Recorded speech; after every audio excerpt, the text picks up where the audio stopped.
교회 자랑 좀 한번 하면서 시작할까요? 오늘 아침에 교회는 안개가 좀 꼈어요. 그런데 예배당 위까지 올라오지 못하고 이 절벽 아래 바다에 이렇게 다 담겨 있어서 교회 뒤편으로 바다가 하나도 보이지 않았습니다. 그럴 때는 어떻게 보일 것 같으세요? 바다가 보일 때는 바다 위에 떠 있는 교회 같이 보이는데 구름 위에 구름이 이렇게 바다를 덮으면 교회가 구름 위에 떠 있는 것 같아요. 그래서 제가 그랬습니다. 천국하고 비슷한 것 같다. 오시고 싶죠? 이러니까 곧 오실 겁니다. 건강 잘 챙기시고 백신 부지런히 맞으시고 그래서 속한 날 함께 모여서 이 아름다운 예배당에서 우리 식구들 모두가 마음껏 하나님 앞에 예배할 수 있게 될 날이 속히 오기를 간절히 바랍니다. 구약성경, 시편은 구약성경에 담겨 있으니까요. 구약성경을 좀 잠깐 생각해 보면 크게 분류하면 이 성경이 쓰여져 있는 형태, 내용 그런 것들을 기준해서 분류를 하면 세 가지 정도로 크게 분류할 수 있죠. 하나는 역사서라는 것입니다. 제목 그대로 역사적인 서술이 주로 그 내용이 되는 것인데 창세기서부터 에스더서까지를 말합니다. 자, 이 말씀들을 통해서 하나님이 세상을 어떻게 경영하시는지에 대한 원대한 하나님의 뜻을 알게 됩니다. 두 번째 부류의 책은 예언서라고 말할 수 있어요. 주로 선지자들을 통해서 하나님이 백성에게 전하신 예언의 말씀입니다. 대부분 포로 시절이나 전쟁의 상황, 이런 위험하고 위태로운 시기에 주어진 말씀입니다. 그래서 이 말씀을 통해서는 하나님이 세상을 향해서 던지신 경고와 심판, 그리고 그 예언들이 실제로 어떻게 이루어졌는지를 확인하게 되는 그런 말씀들이죠. 세 번째 부류는 시가서, 그런 성경이 있어요. 욥기와 시편, 잠언, 전도서, 아가서 이 5권의 성경을 말하는데 공통점은 이 모든 성경이 다 시의 형식을 가지고 있다라는 것입니다. 여러분, 시는 언제 사용하게 될까요? 기도를 하거나 찬양을 할 때 사용되지 않겠어요? 기도는 성도들의 절절한 삶의 내용들을 하나님 앞에 구하는 것이고요. 찬양도 그들의 삶 속에서 하나님의 영광을 나타내 드러내는 것이죠. 그러므로 오늘 이 시가서들은 신앙의 삶과 밀접한 관계를 가지고 있습니다. 그래서 우리의 삶에는 더 실제적인 교훈이 되는 말씀들입니다. 팬데믹이라는 고난의 시기에 여러분과 함께 시편을 살펴보고 있습니다. 신앙의 선배들은 인생의 위기를 만나면 어떻게 극복을 했을까요? 오늘 시편 40편을 통해서도 위대한 신앙의 선배 다윗이 우리에게 전하는 두 가지 교훈을 듣게 됩니다. 자, 먼저 다윗은 자신에게 베푸신 하나님의 은혜를 이렇게 기억하지요. 2절의 말씀입니다. 나를 기가 막힐 웅덩이와 수렁에서 끌어올리시고 내 발을 반석 위에 두사 내 걸음을 견고하게 하셨도다. 기가 막힐 웅덩이와 수렁에서 건지셨다는 표현, 이것은 모두 다 죽음에 대한 은유입니다. 그래서 시편을 연구하는 학자들은 시편 40편이 다윗이 깊은 병중에 들었을 때 지었던 시라고 말합니다. 하지만 조금 더 깊이 생각해 보면요, 어디 죽을 것 같은 고난이 질병뿐이겠습니까? 가난도 당해보면 죽을 것 같은 생각이 들지 않으세요? 버림받음, 좌절, 모두가 다 인생의 죽음의 냄새를 피우는 사건들입니다. 힘겹고 어려운 문제들이죠. 그 절절한 어려움 가운데서 하나님은 다윗을 구원하셨다는 것입니다. 그것도 한두 번이 아니었어요. 5절의 말씀은 이렇습니다. 여호와 나의 하나님이여, 주께서 행하신 기적이 많고 우리를 향하신 주의 생각도 많아 누구도 주와 견질 수가 없나이다. 내가 널리 알려 말하고자 하나 너무 많아 그 수를 셀 수 없나이다. 셀 수 없을 정도로 많은 은혜를 받았다는 얘기입니다. 말을 하고 싶은데 너무 많아서 말을 할 수가 없을 정도라는 것이죠. 자, 비유를 해보면 이런 이야기가 어떨까 싶습니다. 한 집에서 애지중지 키우던 외동딸을 시집을 보냈습니다. 친정집에 걱정이 많죠. 가서 사랑은 받나, 가서 실수는 하지는 않을까, 그런 여러 가지 생각이 많을 거예요. 오랜만에 시집간 딸이 집에 친정 나들이를 했습니다. 아버지, 엄마, 오빠 할 것 없이 식구들이 다 모여서 잘 지내느냐고 묻습니다. 그 중에 단연 질문의 핵심은 신랑이 잘해주느냐 그거겠죠. 신랑이 잘해주냐? 응. 엄마도 묻습니다. 신랑이 정말 사랑해? 응. 오빠는 그러면 어떻게 잘해주는데? 이거 계속 대답을 하다 보면 하루 종일 아마 식구들의 질문에 붙잡혀 있어야 되겠다 생각했을지 몰라요. 그래서 이 새색 씨가 이렇게 대답을 한마디 던졌더니 친정집 식구들이 다 그 다음부터는 질문하지 않게 됐습니다. 말도 못하게 잘해줘. 그렇죠? 말도 못하게 잘해줍니다. 맞아요. 너무 큰 이야기들, 너무 많은 이야기들, 우리는 그것을 말도 못한다 그렇게 표현을 하지요. 다윗이 지금 하고 있는 말이 바로 그거예요. 하나님이 내게 말도 못하게 많은 은혜를 주셨습니다. 그렇죠? 이런 고백을 할 수 있는 성도가 되어지면 참 좋을 것 같습니다. 말도 다 못할 정도로 하나님의 은혜를 기억하면 우리의 삶에 적어도 두 가지가 가능해지지 않을까 하는 생각이 들어요. 첫 번째는 하나님을 다시 의지하게 됩니다. 자, 4절의 말씀이 이래요. 여호와를 의지하고 교만한 자와 거짓에 치우치는 자를 돌아보지 아니하는 자는 복이 있도다. 이 시편이니까 시적인 표현이라 오늘 이 귀절은 조금 복잡해졌지만 뜻은 명료합니다. 자기를 의지하는 교만에 빠지지 않고 적당한 거짓으로 어려운 상황을 당했을 때 그 상황을 모면하려 하지 않는다는 것이죠. 다시 하나님을 의지한다는 말입니다. 제가 거푸 표현한 것처럼 다시입니다. 하나님 한 번 의지하는 거 쉬워요. 그런데 우리의 일생을 통해서 계속해서 우리를 엄습하는 문제와 어려움들 속에서 다시 하나님을 의지하고 또다시 하나님을 의지하는 것 무엇으로 가능한가요? 다윗은 이야기합니다. 셀 수 없을 정도로 많은 하나님의 은혜, 말로 다 못할 하나님의 은혜를 기억하면 내가 맞닥뜨린 또 다른 문제와 어려움들 앞에 다시 하나님을 의지하게 된다라는 것이죠. 그렇습니다. 오늘 시편 40편이 우리에게 전하는 첫 번째 교훈은 바로 그것이죠. 이 어려움 속에서도 하나님께 다시 의지하는 마음이 되어지는 것입니다. 자기를 의지하는 그런 교만한 삶, 우리가 얼마나 많이 쉽게 빠지는 것인지 몰라요. 적당히 현실과 타협해 그 어려움을 벗어나고 싶은 유혹 정말로 많이 겪습니다. 그러나 그 가운데서도 하나님을 의지하는 마음 누가 가질 수 있습니까? 하나님이 내 삶에 이미 베풀어 주신 말로 다할 수 없는 은혜, 그걸 기억하는 사람입니다.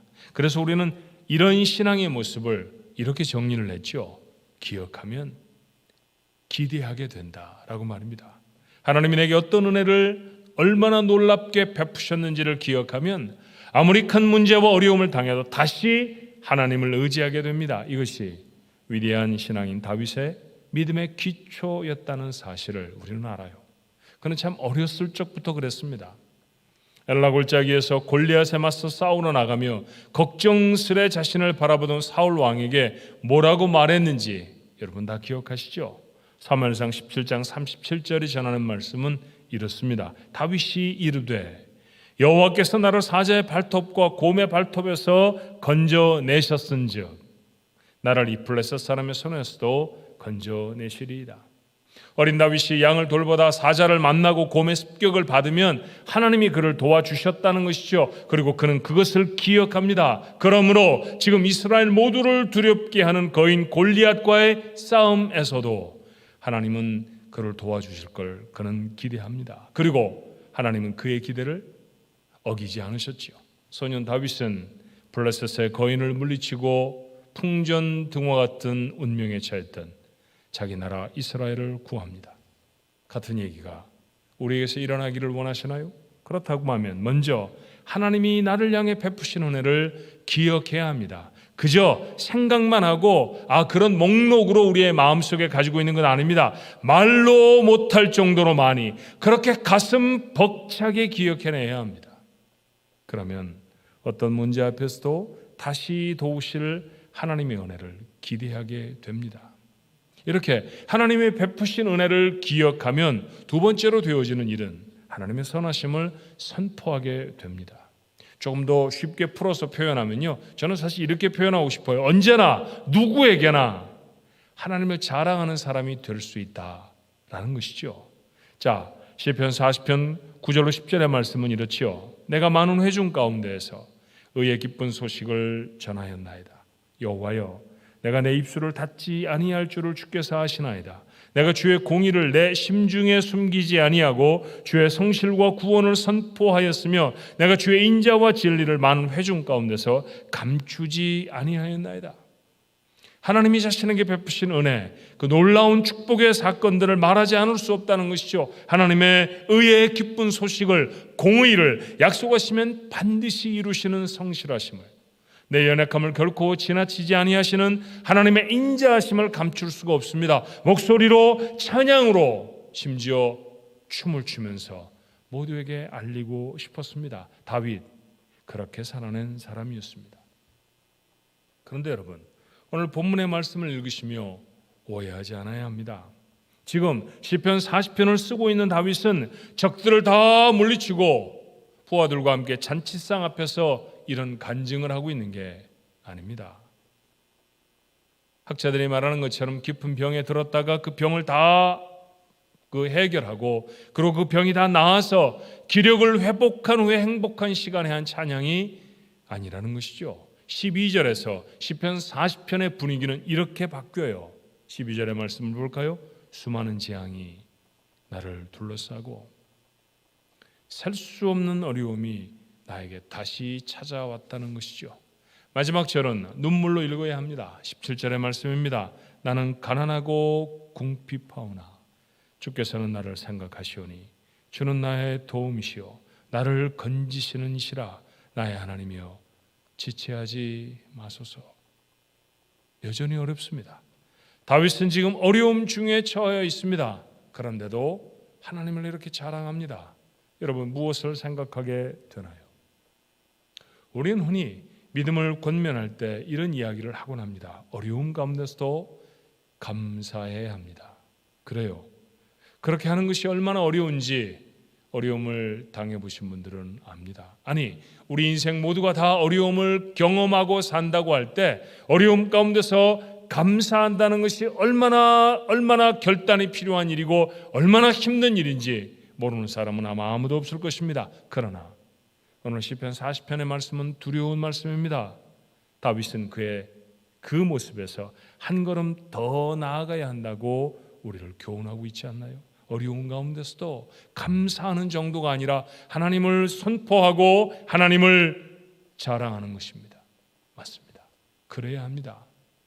오늘 시편 40편을 읽으며 우리가 만나는 첫 번째 교훈은 바로 이것입니다. 어려움 가운데서도 하나님이 내게 베풀어 주신 은혜를 기억하고 그 어려움 가운데서도 여전히 하나님을 자랑하는 것입니다.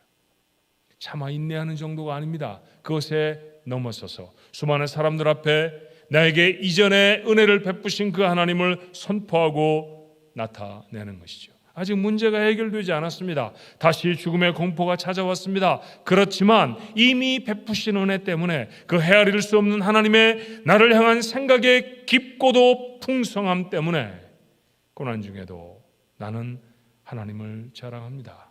이것이 시편 40편을 마음에 담는 여러분과 제 모습이 되어야 할 줄로 믿습니다. 오늘 시편 40편이 우리에게 전하는 두 번째 교훈은 하나님은 나를 기뻐하신다라는 것이죠. 자, 다윗은 자신이 들은 하나님의 음성을 우리에게 이렇게 간증해요. 시편 40편 6절로 7절이죠. 주께서 내 귀를 통하여 내게 들려주시기를 제사와 예물을 기뻐하지 아니하며 번제와 속죄제를 요구하지 아니하신다 하신지라. 그때 내가 말하기를 내가 왔나이다. 나를 가리켜 기록한 것이 두루마리 책에 있나이다. 하나님은 제사나 제물을 기뻐하지 않으십니다. 여러분 한번 생각해 보십시오. 이스라엘 백성이 애굽에서 출발하여서 가나안 땅에 들어가기 전에 하나님은 하나님의 백성이 지켜야 할 법과 도리에 대해 설명하십니다. 가장 디테일하게 그들에게 명령하시고 설명하셨던 제도는 무엇일까요? 이웃과 어떻게 살아야 한다, 결혼은 어떻게 해야 된다, 돈은 어떻게 벌고 어떻게 써야 한다, 그런 이야기도 물론 다 담겨져 있습니다만 그런 얘기가 아니었습니다. 제사를 어떻게 드리느냐 하는 것입니다. 소를 어떻게 잡아야 하고 어떤 때는 양을 잡아야 하며 잡을 때 어떤 모습으로 잡아야 하고 잡아진 짐승의 각각 부위는 어떻게 처리를 해야 하는지 정말 지루할 정도로 세밀하게 설명하신 것, 그게 제사의 제도 아닙니까? 그래서 우리는 제사 제도야말로 하나님이 가장 중요하게 생각하시는 우리의 삶에 꼭 감당해야 될 그런 하나님의 법이구나, 그렇게 말이죠. 그런데 오늘 성경은 뭐라고 말합니까? 제사나 제물 그거 기뻐하지 않으신다고 했어요. 그러면 하나님은 무엇을 기뻐하실까요? 다윗의 대답 속에 정답을 찾을 수 있지 않습니까? 내가 왔습니다. 맞습니다. 하나님께는 수많은 기름진 짐승의 제사보다 그 제물을 들고 서 있는 한 사람, 내가 소중합니다. 왜 소를 잡고 왜 양을 잡나요?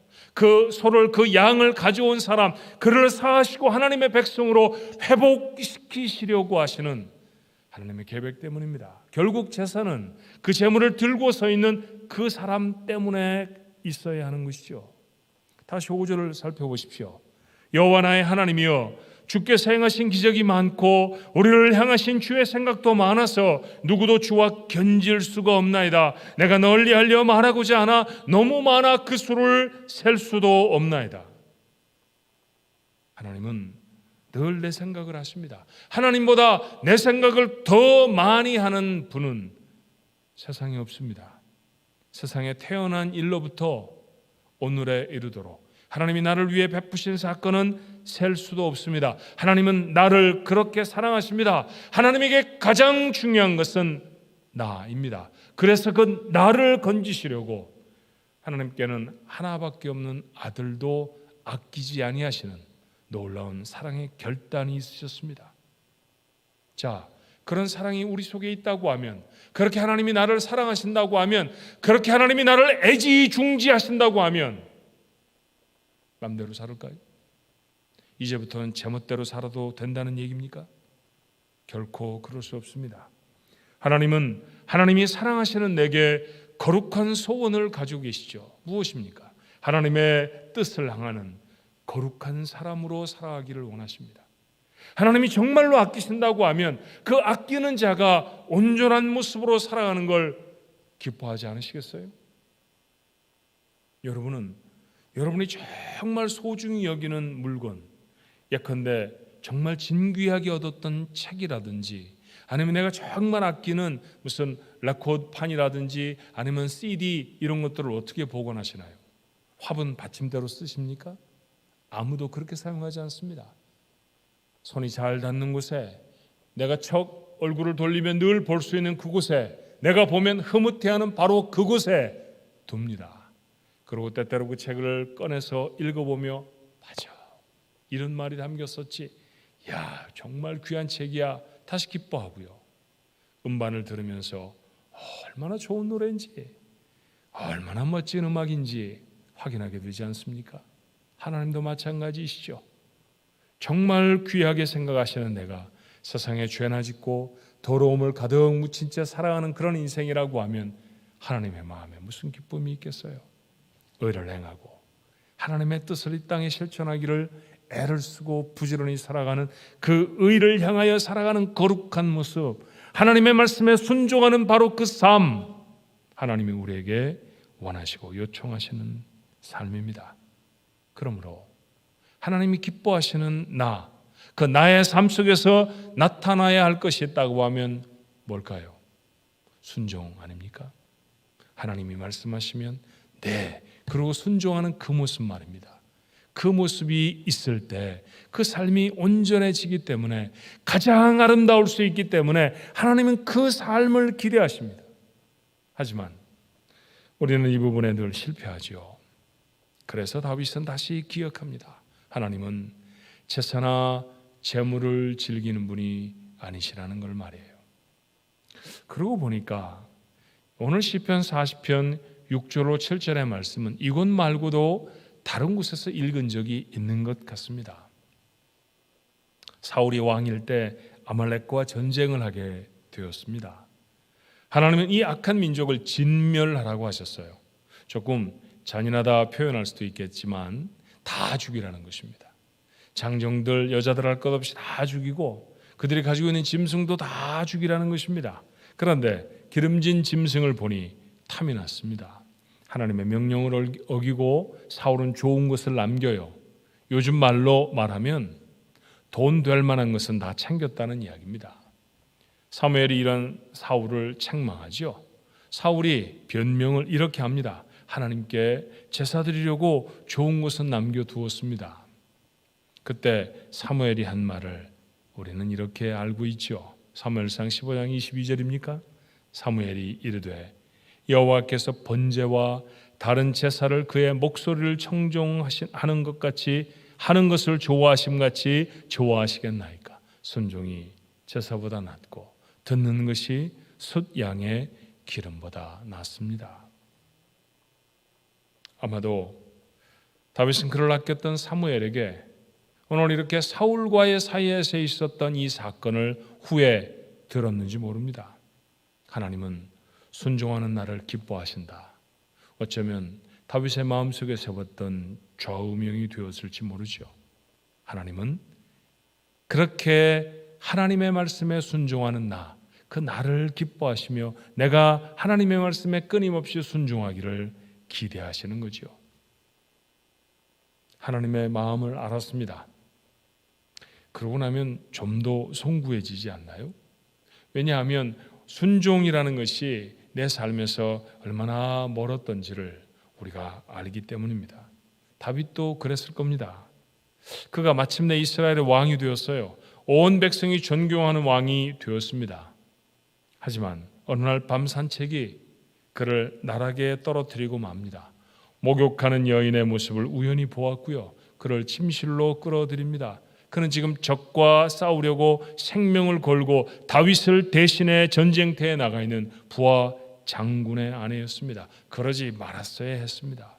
그런데 그는 돌이키기보다는 덮으려고 했죠. 함정을 파서 부하를 죽음으로 내몰았고 인심을 쓰는 저 불륜에 빠진 여인을 아내로 맞이합니다. 하나님은 계속해서 경고하셨어요. 그러지 말라고 말씀하셨습니다. 그런데 그는 하나님의 말씀에 순종하지를 않았습니다. 결국 하나님은 선지자를 그에게 보내셨고 이 부끄러운 죄를 낱낱이 밝히십니다. 오, 하나님이 다 알고 계셨던 거야?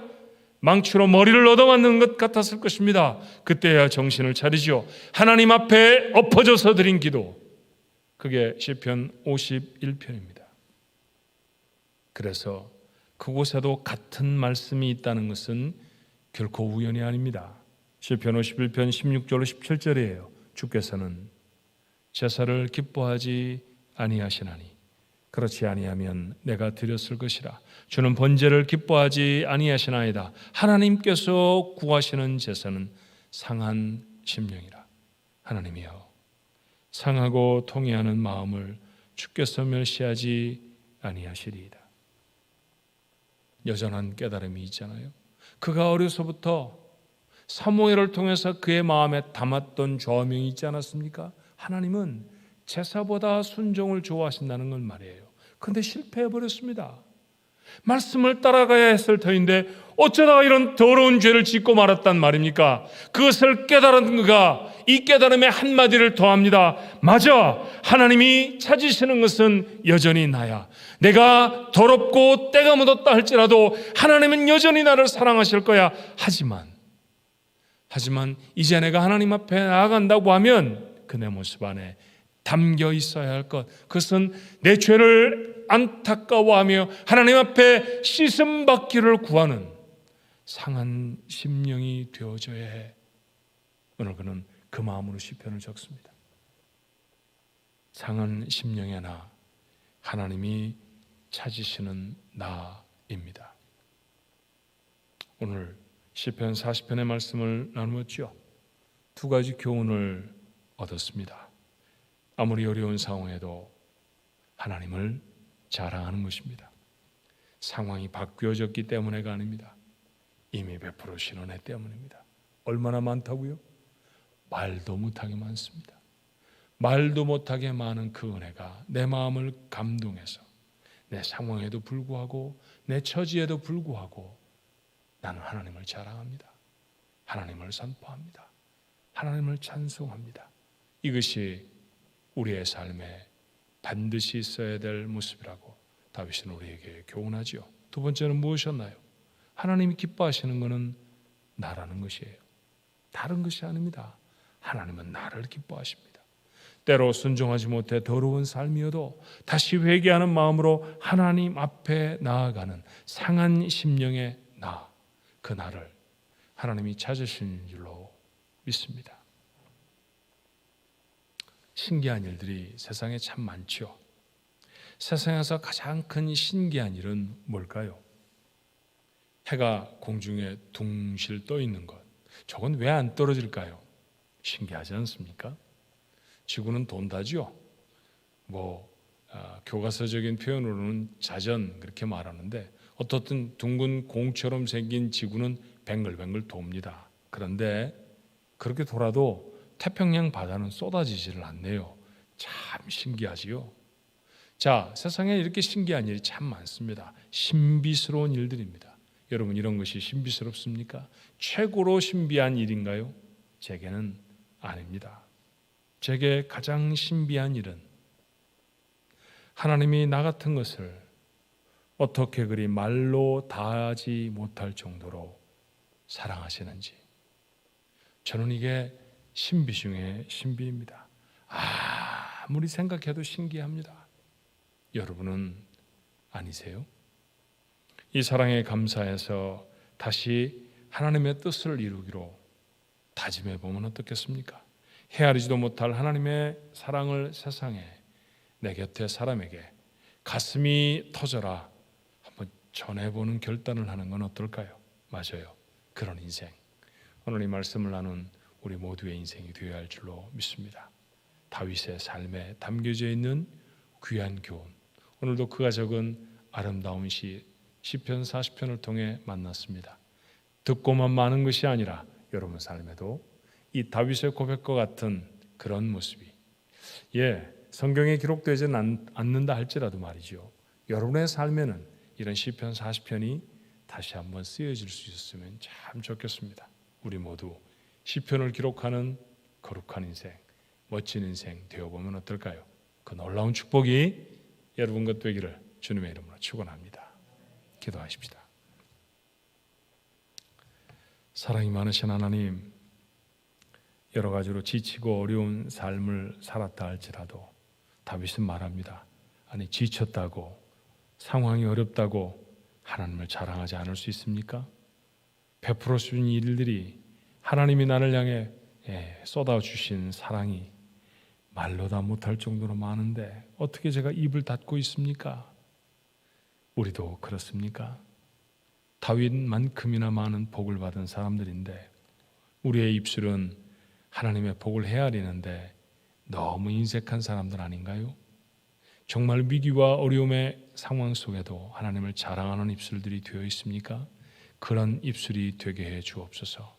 상황이 지나가기만을 바라는, 이렇게 감사하면 하나님이 내 믿음을 귀하게 보셔서 이기게 하실 거야 라고 계산하는 약삭빠른 찬양이 아닌, 너무 좋아서 이제까지 베풀어 주신 은혜만으로도 너무 좋겠어, 그래서 드리는 찬양, 그래서 드리는 자랑과 감사, 하나님 저희 것 되게 하옵소서. 하나님이 나를 기뻐하십니다. 내가 하는 어떤 행위보다도 하나님은 나 자신을 기뻐하십니다. 그런 내가 하나님 앞에 타락하고 넘어졌을 때 상한 심령으로 찾아오는 그 나를 또다시 기뻐하시는 하나님, 오늘 다윗의 삶을 통해 봅니다. 우리가 얼마나 하나님의 말씀에 불순종하며 살았는지 모릅니다. 이 삶이 바뀌어지게 하옵소서. 오늘 상한 심령으로 주 앞에 나아갑니다. 우리의 죄악들을, 우리의 못된 성품들을 하나님 다 새롭게 기경하여 하나님이 원하시는 옥토가 되게 하여 주시옵시고, 하나님 그 거룩하고 온전한 말씀의 씨앗들이 그 옥토, 우리 마음밭에 떨어졌을 때 100배, 60배, 30배의 결실을 맺을 수 있도록 축복하여 주시옵소서. 은혜가 많으신 아버지, 그렇게 순종하는 자로 하나님 앞에 살아가도록 다시 결단하는 저희 모두가 되게 해 주옵소서. 오늘도 시편을 통해서 우리의 삶에 교훈을 주신 아버지, 이 교훈을 우리의 삶을 통해 그대로 실천하며 살아가는 다윗 같은 믿음의 사람들 되게 하옵소서. 예수님의 이름으로 간절히 기도하옵나이다. 아멘.